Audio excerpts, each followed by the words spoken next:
Hey, greetings everyone. Roxy and I are here.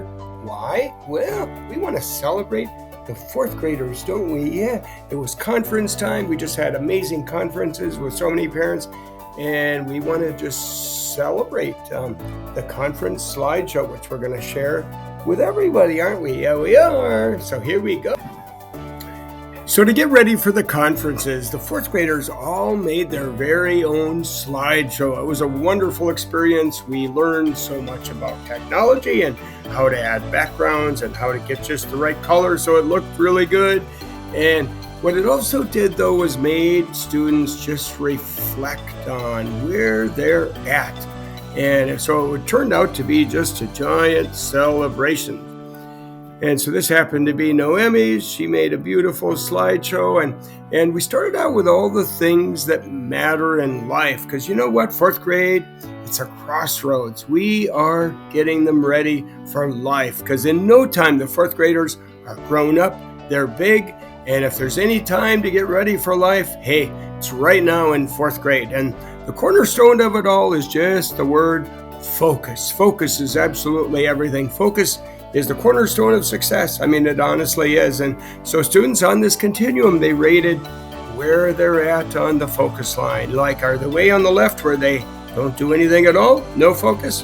Or are they a 5 or a 6 and they do some? Or do they do everything? And this is what guarantees success. It doesn't matter where you're at in abilities. Nope. If you focus, you've got it all. And so below the continuum, students wrote a paragraph of their goals. They started out with questions like she said, have you ever wanted to do your goals? Have you ever got good grades? Have you ever focused? And then she told all about where she's at on focus. And right along with that is the giant question, hey, who makes you work? And this is so big. Every day I ask my students, who makes you work? Because if you make yourself work, you do 20 times more than anyone who has to be pushed to work. If I'm having to tell them to work, they're going to do 1/20th of those who are self-propelled and work on their own. And so we're trying to make these two qualities, focus and who makes your work, be just part of everyone's being, because it's a factor of success.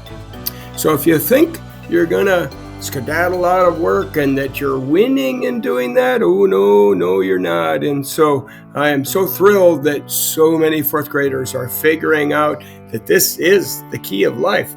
What boss is ever going to want to tell you to get to work every 2 seconds? They're not. But if you have working within you for the rest of your life, hey, you are ready for life. Then the giant question, who do you listen?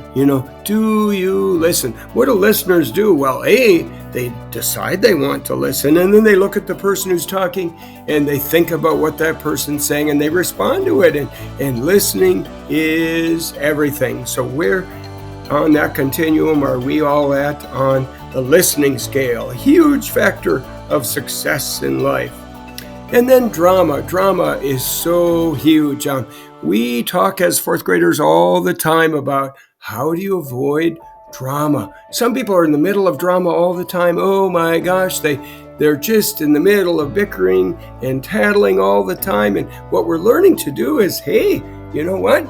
If you don't want to be in drama, first of all, focus. The kids who are focused, they're never in the middle of drama. It's so funny how that works.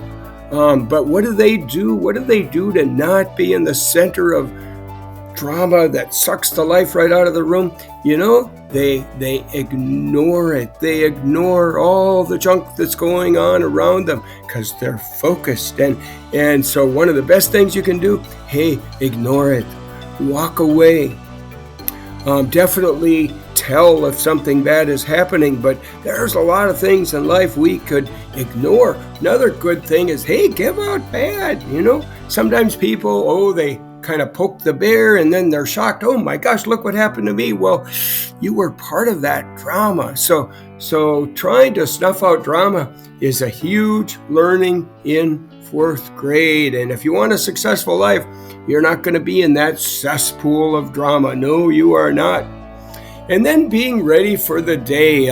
We have like QR codes for getting into the computer, and some people, because they were supposed to glue it in the corner of the notebook, they never come up to my desk trying to get another QR code. Some are up every day because they're not ready for the day. What do you do if you're ready for the day? Hey, you always are actively thinking, let's see, where am I going? What do I need? Do I have it? Is it in the right spot? And if you want to be successful for the rest of your life, hey, you are ready for the day because you're actively thinking about what you need and do you have it.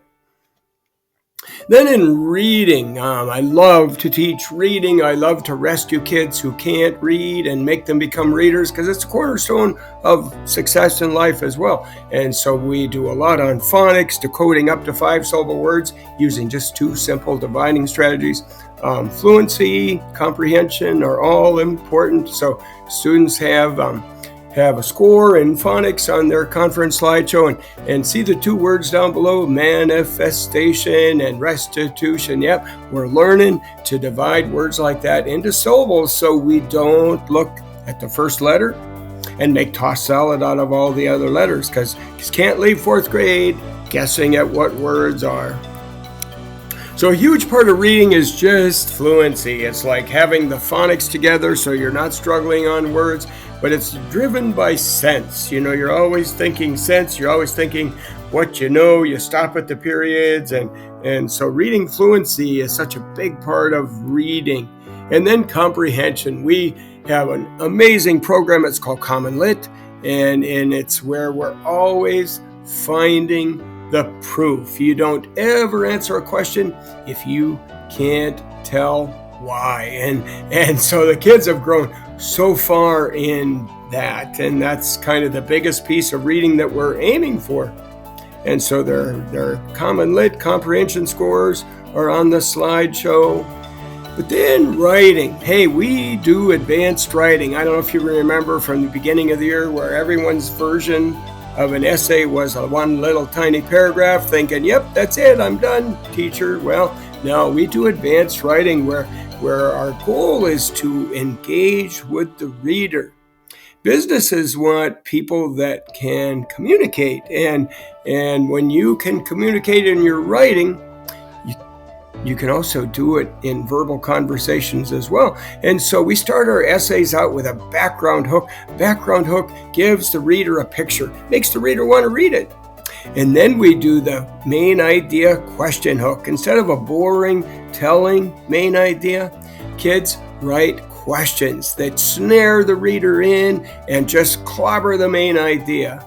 And then evidence, of course, is our biggest goal. It's where our ideas just flow in a logical fashion. We're working a lot on vibrant words like nouns and verbs that knock our socks off, along with adjectives and adverbs. And then, of course, the final piece, which is a hard one, is punctuation. We're doing a lot on, hey, what is a sentence? Yep, it's someone or something, doing or being. It's that simple. And so their writing scores are on the slideshow as well, the background hook, the main idea question hook, evidence to support, and punctuation. So the conference slideshow gives a beautiful picture of the success your student is achieving. And so then students added essays, and they start out with like the background hook. It was a beautiful blazing day in Mexico with the sun sizzling with the hot rays blinding, nature with good health. People were getting ready for the Day of the Dead, and on she goes with her background. And so they added pictures to their background to match their essay. And then comes her hook questions, main idea hook questions. You ever remembered the dead loved ones? Did you ever celebrate the Day of the Dead? Have you ever decorated an ofrenda for the Day of the Dead? Perfect question hooks that completely nail the main idea. And then comes all of her evidence. And so this is all one essay. Here's another essay. It was a cold night. Snow was everywhere, and when people would step on the snow, it would crunch like it was a piece of bread that turned into crisp. Wow, what a picture. Birds were not to be seen, but only cars. Cars were whooshing through the air, and trucks were slow as a turtle. And so the goal is, hey, give the reader a picture because, hey, that's what we're going to be reading about.